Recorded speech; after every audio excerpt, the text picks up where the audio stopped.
The desert road stretched without end, yellow dust rising under the heavy feet of the beast. The creature was huge, its back covered in scars, its eyes glowing faintly red in the fading sun. And behind this beast, tied by chains that cut into her skin, the alien girl stumbled, her steps weak, her body almost falling at every pull. Yet she kept moving, dragged forward like a prisoner who had already lost everything. The villagers walked on the sides, whispering among themselves, their faces hard, their eyes filled with both fear and hate. Children hid behind their mothers, pointing at the alien girl with wide, frightened eyes. Some threw small stones at her, some spat on the ground when she passed, but none dared go close.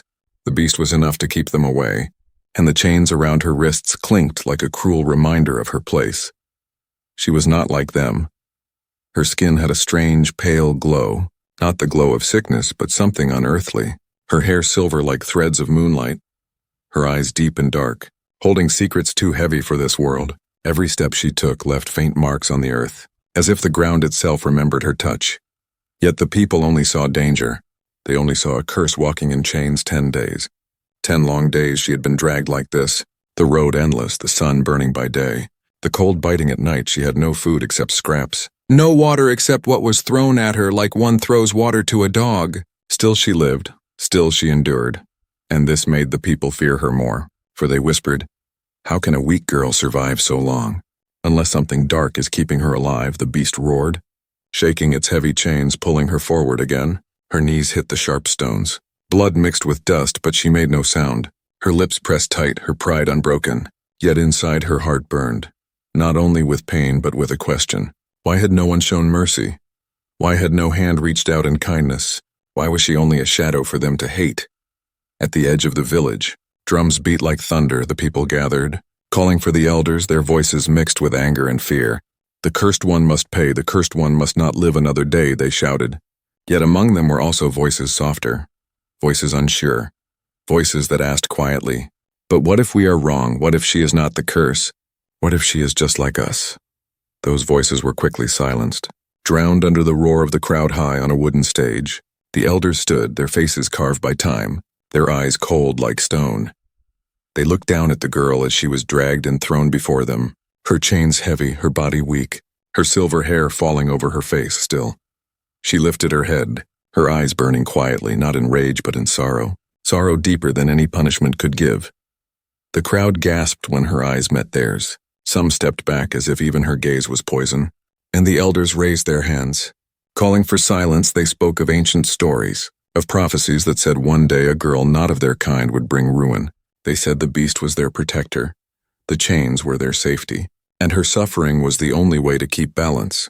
The people listened, some nodding, some shaking, torn between belief and doubt far away. On the edge of the crowd a man stood, his clothes dusty, his armor scratched, a sword on his back, a human soldier from distant lands. He had traveled through war and storm, yet what he saw now made him stop. His eyes fixed not on the beast, not on the elders, but on the alien girl, her thin form chained, her quiet strength still shining through the dust and blood. And something in his heart stirred, something he could not explain. He watched the people shout. He watched the elders speak, he watched the beast roar, but his eyes always returned to her. The way she held her head high even in chains, the way she did not beg for pity, the way she seemed more human in her suffering than those who condemned her. He felt the weight of choice, though he had not yet moved, though he had not yet spoken. A question was already growing inside him. Was she truly cursed, or was she simply alone, punished for being different, hated for being born with silver hair and dark eyes, dragged behind a beast for 10 days because fear was easier than truth? The soldier's jaw tightened. The whispers of the crowd echoed around him, but inside his mind the silence was louder. The silence of doubt, the silence of justice waiting to be spoken. And so the desert wind carried the sound of drums, the beast's roar, the chains rattling, and the soldier's quiet breath as he watched, not knowing yet that his decision, his voice, his courage would soon change everything, not only for the alien girl but for the whole nation that now stood in fear before her. The village square was crowded, voices rising like waves, torches burning against the dark sky, and in the middle stood the alien girl, still chained, still weak, still silent, the beast behind her snorting hot air, its claws scratching the dirt, its eyes glowing red as if guarding its prize. People pressed closer, shouting words of hate, their fear louder than reason. And yet one man walked into this storm of noise, calm, steady, a stranger among them. The human soldier moved through the crowd, his boots heavy on the stone ground, his armor scratched by old battles, his cloak carrying the dust of long roads, his sword tied across his back, not drawn, not threatening. Yet every step he took made the villagers fall silent for a moment, for he was not one of them. His face bore no mark of their tribe. His eyes were sharper, colder, filled with questions they did not want to answer. Whispers spread quickly. Who was this man? Why had he come? What did he seek? Some thought he was a mercenary. Some thought he was a wanderer. Some feared he might be a spy, yet none stopped him. He walked until he stood near the chained girl, his shadow falling across her broken figure, his eyes meeting hers for the first time.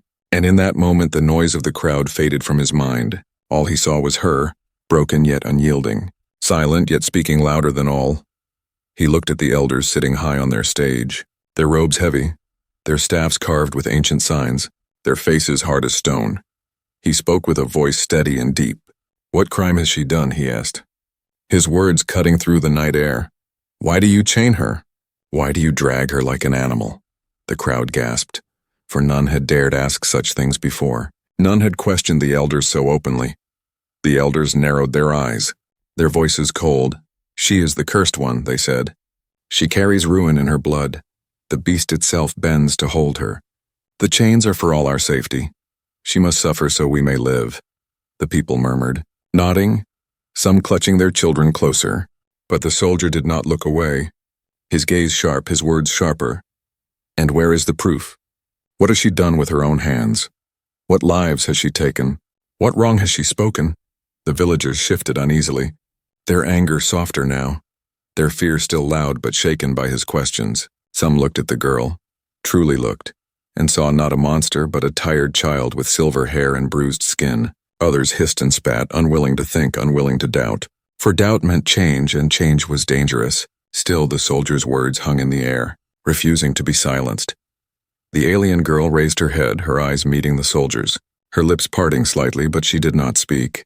Her silence was heavier than any words. It told him enough. It told him of pain endured, of stories untold, of truth buried under fear. He felt his chest tighten, a feeling he had not known in years of war.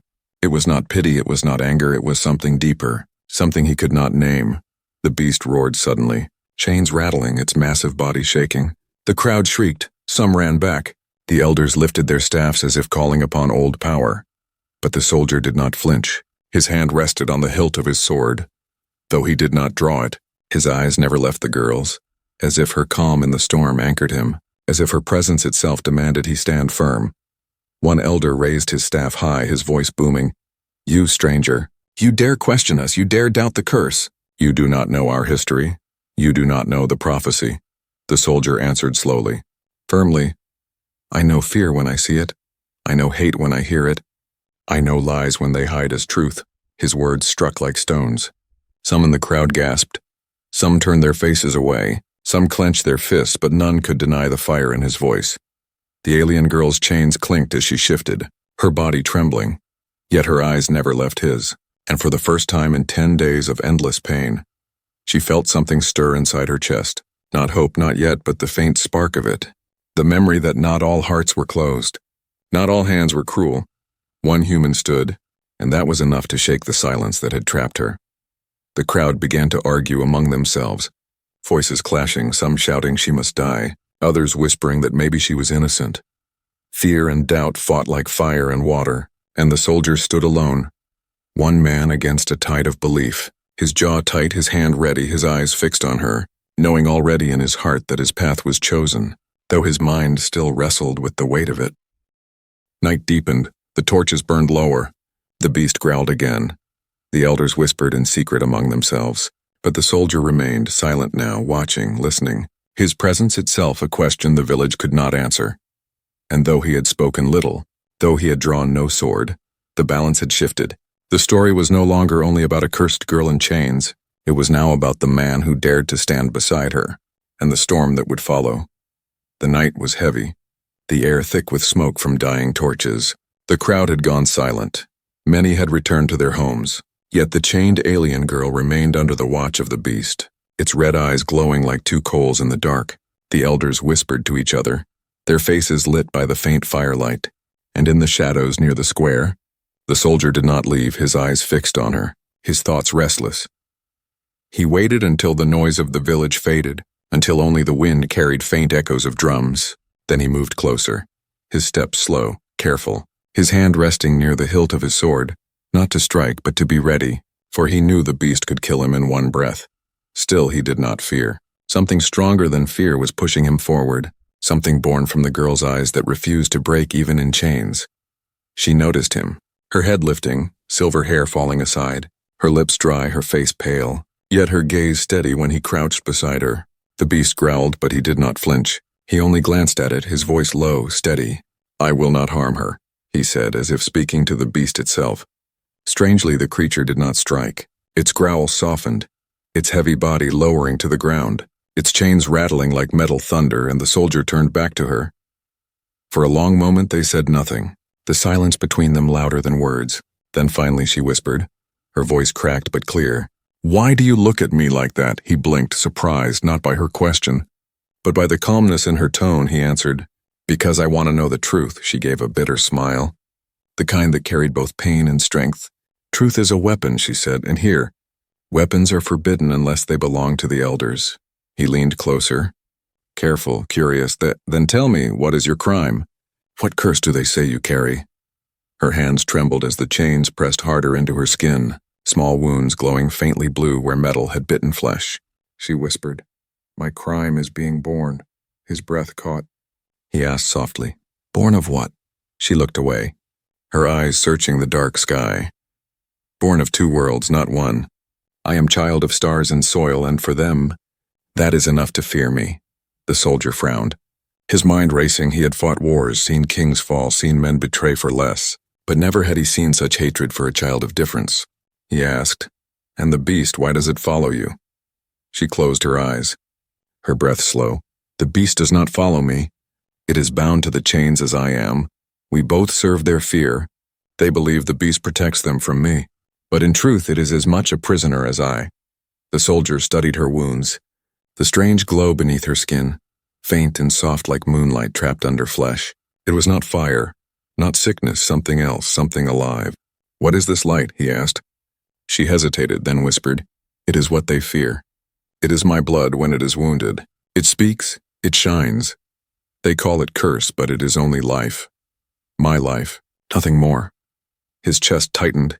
He realized then how little the people understood, and how much they had chosen not to understand.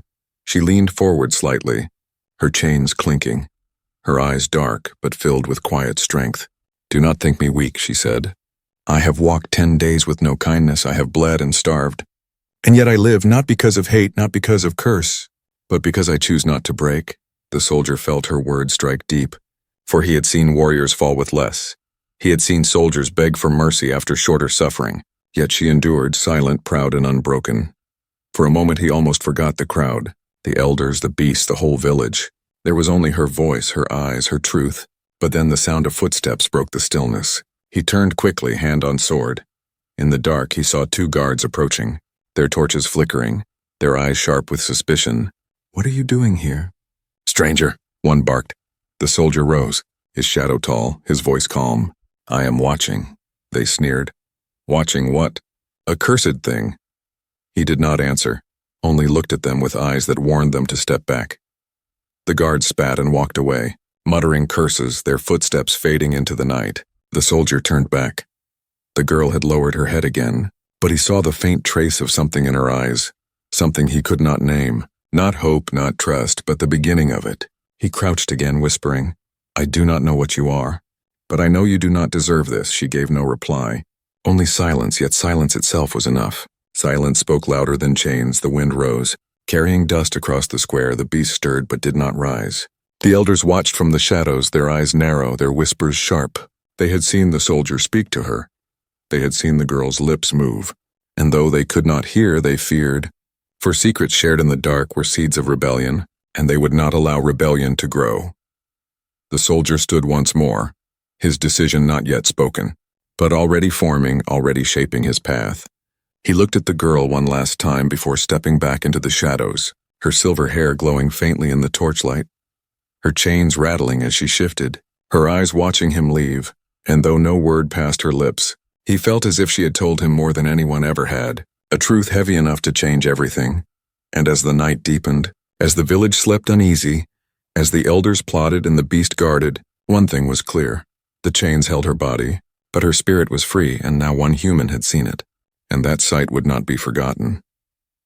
The morning came with gray skies. Clouds hanging low, the village square filled once more with people, their voices restless, their faces tight with fear. The alien girl was dragged forward again, chains cutting into her wrists, the beast pulling her like a shadow of doom, its roar shaking the air, and this time the elders stood higher, their staffs lifted, their eyes blazing. For today was not another march. Today was the day of trial. The soldier had not left the village. He stood at the edge of the crowd, watching with sharp eyes, his jaw set, his hand resting on the hilt of his sword. Though he did not move, though he did not speak, the people whispered about him. Some said he was cursed for standing near the girl. Some said he was mad. Others feared he would bring war to their gates. Yet none could ignore his presence, tall, silent, unbroken. The drums beat slow, heavy, like the sound of a heart under pressure. The elders raised their hands. Calling for silence, one of them stepped forward, his voice loud, carrying over the square. People of the village, today we will decide the fate of the cursed one. Her blood glows with ruin. Her birth was a sign of darkness. For 10 days she has been dragged behind the beast, and still she lives, proof of the evil that hides inside her. The crowd shouted in agreement, fear louder than reason, hate louder than doubt. The girl was pushed to her knees, the beast growling behind her, its chain rattling as it strained forward, its eyes burning like fire. The villagers hissed, children cried, women covered their faces, men lifted stones as if ready to throw. Yet through all this noise, the soldier's voice broke through, calm but sharp. You call this a trial, he said, stepping forward. But where is the crime? Where is the witness? Where is the proof? The elders glared down, their robes heavy, their voices cold. The proof is her blood, the proof is her survival. No human can walk 10 days in chains, no child can glow with light unless cursed. The soldier took another step forward, his eyes fierce. And yet what has she done? What hand has she raised against you? What harm has she spoken? You fear her because you do not understand her, the crowd murmured, some shifting uneasily, some lowering their stones, but many shouted louder, she is cursed. She must die. The noise clashed like thunder, fear and doubt fighting in the air. The soldier turned his gaze on the elders, his voice harder. A trial built on fear is no trial at all, it is murder dressed in words. The alien girl lifted her head, her silver hair falling back, her dark eyes meeting his. And though she said nothing, her gaze carried strength. The soldier felt it, the crowd felt it, and for a moment the noise softened. Yet the elders would not let silence win. One of them struck his staff against the wood, the sound sharp as lightning. Enough, he roared. If you defend her, then you are blind. Stranger, look at the beast. It bows not to you, it bows not to us. It bows only to hold her in chains. Would any beast of honor do so unless she was evil? As if on cue, the beast roared, its body shaking, its claws tearing the earth. The crowd gasped. Some fell back, some shouted, See the curse. The girl flinched as the chains yanked, her knees scraping stone, but she made no sound, her lips pressed tight, her pride unbroken. The soldier's fists clenched, his patience fraying, for he saw not a curse, but cruelty, not evil, but fear given too much power. The elders raised both hands, their voices joining as one. The cursed one shall be burned. Her blood shall spill into the earth, her light shall end, and with her death we shall be safe. And the crowd cheered, the fear turning into rage. Torches lifted, stones raised higher, the air alive with hate, and yet through the madness, the soldier's voice cut again. If you kill her, you kill your own humanity, he shouted. You chain what you do not understand. You destroy what you cannot explain. Is this your safety? To kill a girl and call it justice? The crowd hesitated, torn. Some looked at the girl with softer eyes. Some shouted louder to drown their doubt. The elders struck their staffs again. Summoning the guards, fire was brought. The beast growled so deep the ground trembled. The girl closed her eyes, her breath slow, her lips moving in words too quiet to hear. And in that moment the soldier stepped forward, closer than before, his shadow falling across her chains. His sword half drawn, the people gasped. The beast roared again, louder, shaking the air, but the soldier did not flinch. His eyes locked on the elders, his voice hard as stone. "You fear her, but I do not." The crowd held its breath. The elders raised their staffs higher, and for the first time, the soldier felt the weight of all eyes upon him, waiting, judging, fearing, and yet he did not step back. His choice was already forming, though the trial had only just begun, and so the square burned with torches. The beast growled, the chains rattled, the elders shouted, the people screamed, and one soldier stood firm, his words echoing through the fear, his presence a blade sharper than any sword. And though the trial was meant to end the girl's life, it had instead begun something else, something the elders could not control, a storm rising, born not of curse, but of courage. The square shook with noise. Torches raised high, the beast growling louder, the elders chanting in low, heavy tones, their staffs glowing faintly as if calling on powers older than the village itself. And at the center knelt the alien girl, her chains rattling with every movement, her silver hair falling over her face, her dark eyes watching the ground, calm yet waiting, as if she already knew what would come. The people shouted for her death, their fear drowning all reason but above the chaos. One voice stood firm, the soldier's, his words sharp, cutting like a blade through the smoke of fear. "Stop this madness," he shouted, his hand resting on his sword, his body strong and unshaken.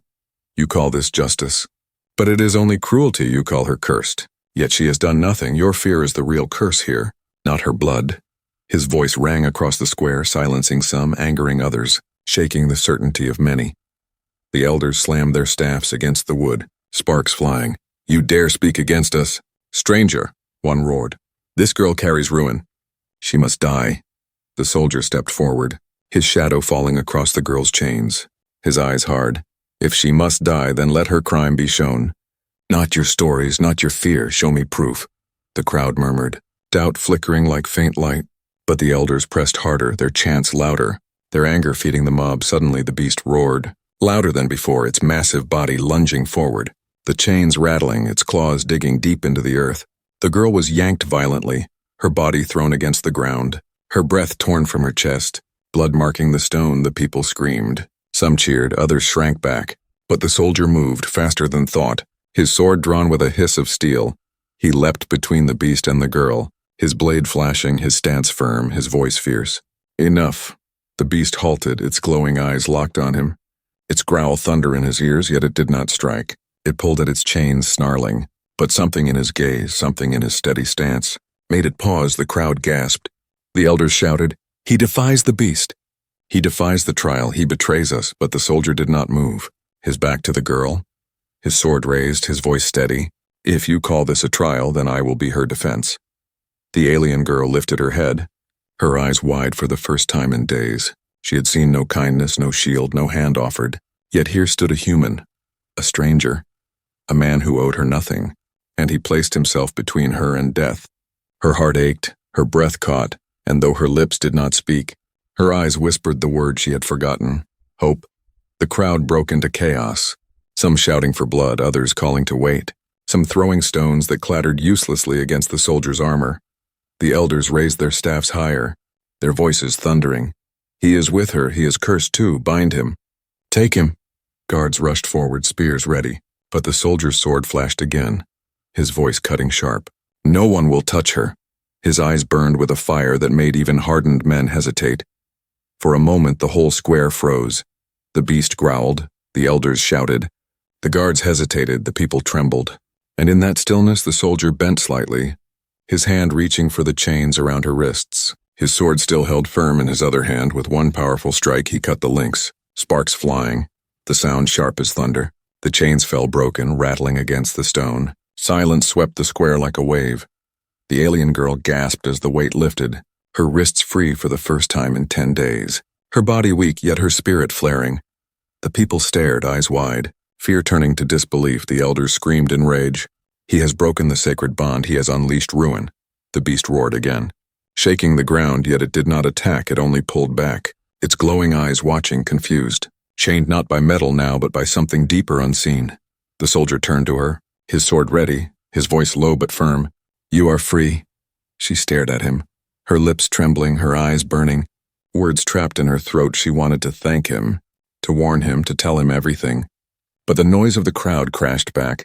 The people surged forward with fury, The elders calling for fire, the guards rushing again, the torches burning brighter, the storm breaking loose. The soldier raised his sword high, his stance unshaken, his voice rising like thunder. "If you wish to kill her, you will have to kill me first." The people faltered, their rage clashing with fear, for he was not like them. He was a man of war, his armor scarred, his eyes steady, his courage unbroken. They had numbers, but he had something they lacked, the will to stand for mercy. The girl rose slowly behind him, weak yet proud, her chains broken, her body trembling but her spirit shining, and as she stood, the light beneath her skin glowed faintly through her wounds. The people gasped in fear, yet also in awe, for it was not the light of ruin. It was the light of life, steady, beautiful, unyielding, and in that moment some whispered softly, "Maybe she is not cursed. Maybe we were wrong." But the elders shouted louder, drowning the whispers, their rage unstoppable, their fear blind. "Seize them both. Before the curse spreads," they roared. And the guards closed in. The beast snarled. The crowd screamed. The square became fire and fury, and in the center of it all stood the soldier and the alien girl, two against all, yet stronger together than the fear that surrounded them. For mercy had been chosen, and once chosen, it could not be undone. The square erupted into chaos, torches waving, voices screaming, the elders shouting with fury, their staffs striking the wood like thunder, the beast roaring so loud the earth trembled, and in the middle of it all stood the soldier and the alien girl. Her chains broken, her wrists raw, her body weak yet free. The crowd surged like a wave ready to crash, and the soldier knew in that moment they could not stay. They must escape or both would die. He turned quickly, his sword raised, his voice sharp. "Run," he told her, though her legs trembled. Though her body swayed, she obeyed, her bare feet stumbling across the stone. The soldier followed, his blade flashing as guards closed in, their spears thrust forward. He knocked one aside, kicked another down, his movements swift and precise, honed by years of war, yet always his eyes stayed on her, making sure she moved, making sure she did not fall. The people shouted, "Seize them, stop them!" Stones flew, spears clattered, torches were hurled. The beast roared again, straining at its chain, the sound shaking the night, and for a moment it seemed the creature would break free, its fury unleashed, but instead it thrashed and held back, confused, bound by something stronger than iron, something unseen. The girl glanced at it once, her eyes meeting its red gaze, and strangely the beast stopped roaring, watching her as if uncertain. They pushed through the crowd, the soldier cutting a path, the girl stumbling beside him, fear biting at her but determination driving her steps. The village gates loomed ahead, wide wooden doors meant to keep danger out, now turned to keep them in. Guards rushed to block the way, their armor gleaming, their voices harsh. The soldier charged, his sword a blur, striking sparks against shields, forcing a gap wide enough for her to slip through. "Go," he shouted again, his breath burning, his arms heavy. But his will unbroken, together they burst through the gates, the night air rushing around them, the forest beyond dark and endless, the torches of the village flaring behind, the sound of drums beating faster, the people pouring after them. The hunt begun. The soldier grabbed her arm, pulling her forward into the trees, his voice urgent, "Stay close. Do not stop." Her heart pounded, her breath sharp, but she did not let go. She followed, her bare feet silent on the earth, her silver hair flashing faintly in the moonlight. The forest was thick, branches clawing at their faces, roots catching their steps. The night alive with the sound of pursuit. Dogs barked, men shouted, horns blew, the hunt closing in. The soldier pushed her forward, guiding her through shadows, his eyes sharp, his ears listening to every sound, his body moving with the memory of battle. Yet this was no war of soldiers. This was a war of survival. Two against many, mercy against fear. The alien girl stumbled, her body weak from days of chains. She fell against a tree, gasping, her glowing wounds flickering faint light. The soldier knelt beside her, his voice fierce. "You must keep moving. If you stop, they will catch us," she whispered, her voice trembling. "I cannot, my legs." "My body is broken." His eyes met hers. "Steady. No, you are stronger than you know. You survived 10 days in chains. You can survive this night." Her eyes widened, his words striking something inside her, something that had been buried under pain. And she forced herself up again, step by step. Behind them, the glow of torches grew brighter, the sound of dogs closer, the smell of smoke carried on the wind. The elders had sent everything after them, no rest, no mercy. The soldier tightened his grip on her hand, pulling her faster, his breath heavy, his voice low. "This forest will hide us. But we must move like shadows." She nodded, her steps steadier now, her spirit slowly rising with each breath. The path narrowed, a stream cutting through the trees. The soldier led her across, cold water biting their feet, their reflections broken by ripples. The girl glanced at him, her voice soft. "Why do you do this? Why risk your life for me?" He did not answer at once, his jaw tight, his eyes forward. Then finally he spoke. "Because no one else would. Because mercy is worth more than fear," his words simple. But they struck her heart like a flame in darkness. The horns sounded again, closer. Dogs barking fiercely, torches burning like fireflies in the night. The soldier knew they could not run forever. They would need to fight, but not yet. Not while she was so weak. He pulled her into a hollow between rocks, covering her with his cloak, his breath fast, his sword ready. They crouched together, the girl trembling. The sound of the hunters all around. Voices shouting, feet stomping, dogs sniffing the ground.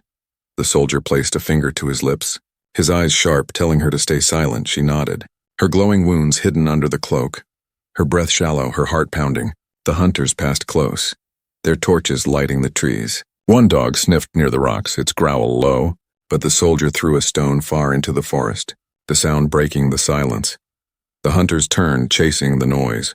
The danger passing for now, the girl exhaled. Relief in her eyes, but also something else. Gratitude, trust, a bond beginning to form, she whispered. "You risked everything for me." He shook his head, his voice steady. "Not for you alone. For what is right." She looked at him, her eyes shining faintly in the dark. And for the first time in her life she felt less alone, less cursed, more human than she had ever believed. But their rest was brief. The horns sounded again. The chase had not ended, it had only begun. The forest alive with fire and fury. The hunters spreading wider. The elders' rage driving them harder. And as the soldier pulled her up again, leading her deeper into the night, he knew this was only the beginning of their trial. The true test had yet to come. For mercy once chosen demands strength, and strength must face fear again and again. And so they ran, two shadows in the endless forest, one human, one alien, hunted by fear, guided by hope, the chase burning behind them, the night alive with danger. And though the outcome was uncertain, their bond was already stronger than the chains that once bound her. The forest opened to a wide clearing, the moon shining cold silver across the ground, shadows stretching long. The soldier and the alien girl stumbled out of the trees, their breaths ragged, their bodies heavy. Behind them the horns still sounded, the hunters still closed in, the glow of torches spreading like fire through the night. The end of the chase was near, yet the soldier did not falter, his sword steady, his eyes sharp. He had chosen mercy, and he would not turn back. The alien girl leaned against him, her steps weak but her spirit unbroken, her wounds glowing faintly under her skin, the light no longer hidden, shimmering like stars trapped in flesh. The soldier glanced at her, his voice firm but gentle. "They will come soon, but we will not run anymore." She looked at him with wide eyes, fear and wonder mixed. "If we stay, they will kill us," he shook his head, his jaw tight. "If we run forever, we are already dead. Tonight we stand." The sound of drums grew louder, the crowd poured into the clearing, torches burning bright, the elders stepping forward, their staffs raised high, their voices booming. "You cannot escape, cursed one. You cannot hide, stranger. You chose her side, so you share her fate," the people shouted with rage. Stones ready, spears lifted, fear driving them like a storm, yet still they hesitated. For before them stood a soldier unshaken, and beside him a girl whose light did not burn with ruin, but with strange beauty. The soldier lifted his sword, the blade catching the moonlight. His voice thundered across the clearing. "You call her cursed, yet you have seen no curse. You call her evil, yet you have seen no evil. You chain her, you drag her, you bleed her, and still she harms no one. The curse is not in her blood, the curse is in your fear." His words rang out, shaking the silence. The crowd wavered, their shouts faltering, doubt rising like cracks in stone. The elders struck their staffs hard, sparks flying, their voices sharp. "Do not listen, he deceives you. Look at her glowing skin, look at the beast bound by her. She is danger, she is ruin." The beast, still chained at the edge of the clearing, roared as if answering, its eyes blazing, its body thrashing. But then something strange happened. The girl stepped forward, her hand lifting slowly, her silver hair glowing in the moonlight, and the beast stopped, its roar breaking into silence, its body lowering as if bowing not to chains but to her. The people gasped, fear and awe mixing. Some dropped their weapons. Some stepped back. The elders shouted louder. See, she commands the beast, she is death. She must be destroyed. But the soldier shouted over them, his voice strong, no, look with your own eyes. The beast does not bow to fear, it bows to her mercy. And the girl, trembling, lowered her hand, her wounds glowing brighter, not in rage but in healing light, the beast's scars fading as the glow touched it, its eyes softening, no longer red but calm. The crowd fell silent, their torches flickering, their anger cooling, for they had never seen such a thing. Never seen the beast subdued without chains, never seen wounds healed by light, never seen mercy stronger than fear. The elders, desperate, raised their staffs, dark power gathering, their voices filled with rage. Do not believe what you see, destroy her now. Before she destroys you, the soldier stepped forward, his sword raised, his voice a roar. Enough! His eyes blazing, his stance unyielding. You have led these people with fear. You have blinded them with lies, but tonight ends your rule. Tonight they see truth, the elders faltered. The crowd murmured louder. Some dropped their weapons completely. Some knelt, some whispered. She is not cursed, she is blessed. The alien girl stepped beside the soldier, her glowing wounds casting light over the clearing, her voice soft yet clear, carrying through the night. I am no curse, I am no ruin, I am life like you. Born different but still alive, I do not seek your death. I seek only freedom. Her words cut through hearts deeper than any blade, for in her voice was no anger, no hate, only truth and mercy. The people looked at each other, their fear fading, their rage cooling, their doubt turning to shame. Some cried, some dropped to their knees, and in that moment the power of the elders broke, their chants lost, their staffs dim. For fear cannot hold when truth is seen, when mercy is felt, when courage is chosen. They screamed in rage, but their voices carried no weight, their rule undone by the very girl they had chained. The soldier lowered his sword, his eyes still fierce but his heart lighter. The alien girl stood tall beside him, her chains gone, her light shining, the beast lying calm at her feet, and the people once blinded by fear now saw clearly. They saw not a curse but a child of two worlds, not a danger but a bridge, not an enemy but a hope. The elders fled into the shadows, their power broken, their lies shattered, and the clearing filled with silence, the people staring at the girl, at the soldier, at the light that had changed everything. The soldier placed a hand gently on her shoulder, his voice low, You are free now.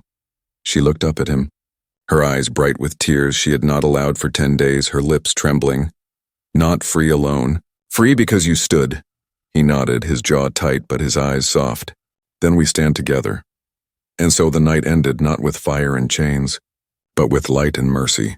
One human, one alien, bound not by fear but by choice, walking side by side into the future, leaving behind a village forever changed, a people forced to see the truth, and a world no longer able to forget the night when fear was defeated by courage, when hate was broken by mercy, when a soldier chose to stand, and history was never the same again.